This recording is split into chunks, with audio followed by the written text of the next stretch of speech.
Step back in time to the chilling spring of 1928 when Albert Fish, infamously known as the Brooklyn Vampire, responded to a job ad that led to a horrifying encounter with the Budd family.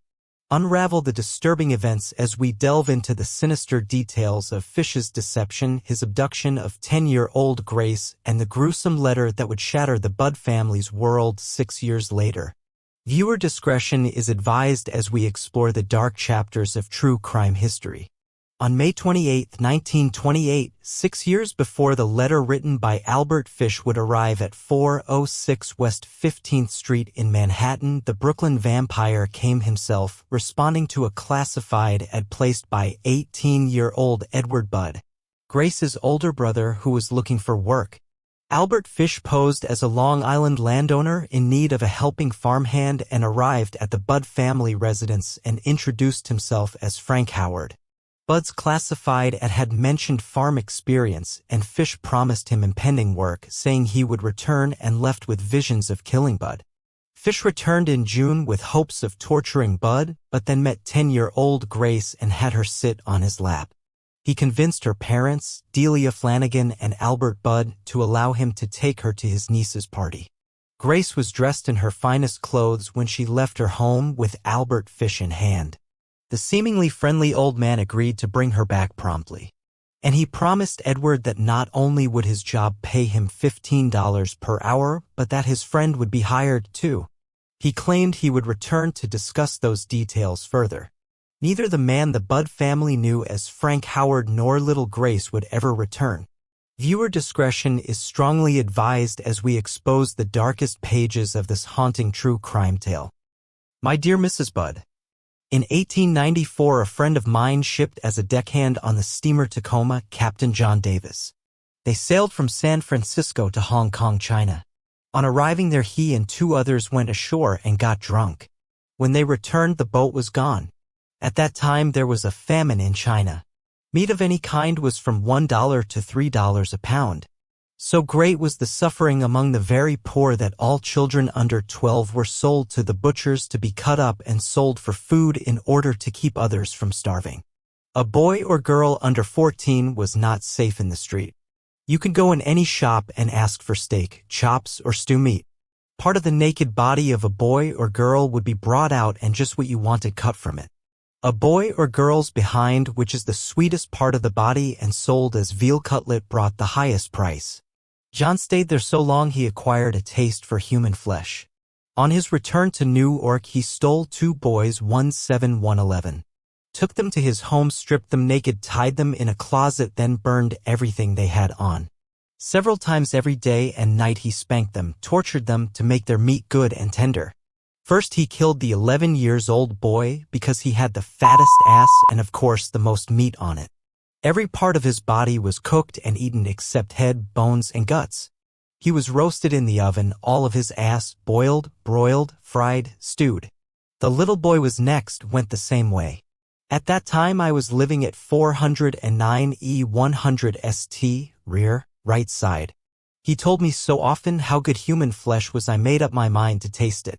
On Sunday, June 3, 1928, I called on you at 406 W15 St. Brought you pot cheese, strawberries.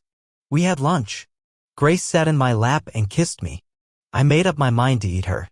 On the pretense of taking her to a party, you said yes, she could go. I took her to an empty house in Westchester I had already picked out. When we got there, I told her to remain outside. She picked wildflowers. I went upstairs and stripped all my clothes off.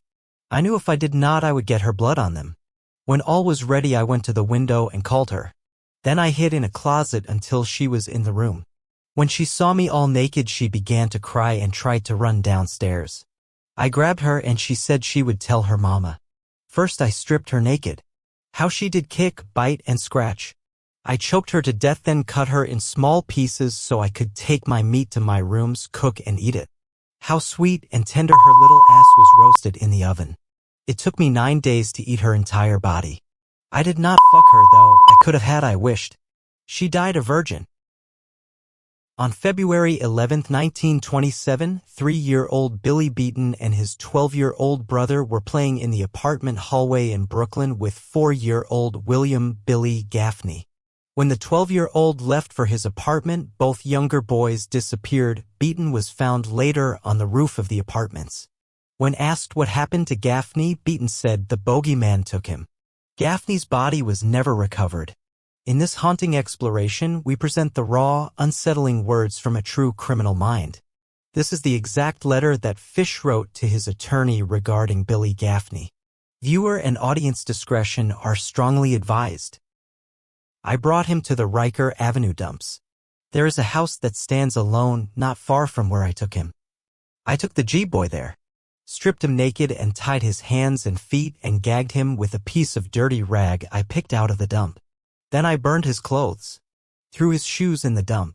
Then I walked back and took trolley to 59th Street at 2 a.m. and walked home from there. Next day about 2 p.m. I took tools, a good heavy cat of 9 tails. Homemade. Short handle. Cut one of my belts in half, slit these half in 6 strips about 8 inches long. I whipped his bare behind till the blood ran from his legs. I cut off his ears, nose, slit his mouth from ear to ear. Gouged out his eyes. He was dead then. I stuck the knife in his belly and held my mouth to his body and drank his blood. I picked up 4 old potato sacks and gathered a pile of stones. Then I cut him up. I had a grip with me. I put his nose, ears, and a few slices of his belly in the grip. Then I cut him through the middle of his body, just below his belly button. Then through his legs about 2 inches, below his behind. I put this in my grip with a lot of paper. I cut off the head, feet, arms, hands, and the legs below the knee. This I put in sacks weighed with stones, tied the ends, and threw them into the pools of slimy water you will see all along the road going to North Beach. Water is 3 to 4 feet deep. They sank at once. I came home with my meat. I had the front of his body I liked best. His monkey and pee-wees and a nice little fat behind to roast in the oven and eat. I made a stew out of his ears, nose, pieces of his face and belly. I put onions, carrots, turnips, celery, salt, and pepper. It was good. Then I split the cheeks of his behind open, cut off his monkey and pee-wees and washed them first. I put strips of bacon on each cheek of his behind and put in the oven.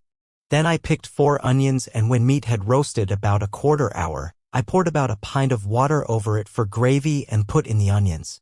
At frequent intervals I basted his behind with a wooden spoon, so the meat would be nice and juicy. In about 2 hours it was nice and brown, cooked through. I never ate any roast turkey that tasted half as good as his sweet fat little behind did. I ate every bit of the meat in about 4 days. His little monkey was as sweet as a nut, but his pee-wees I could not chew. Threw them in the toilet.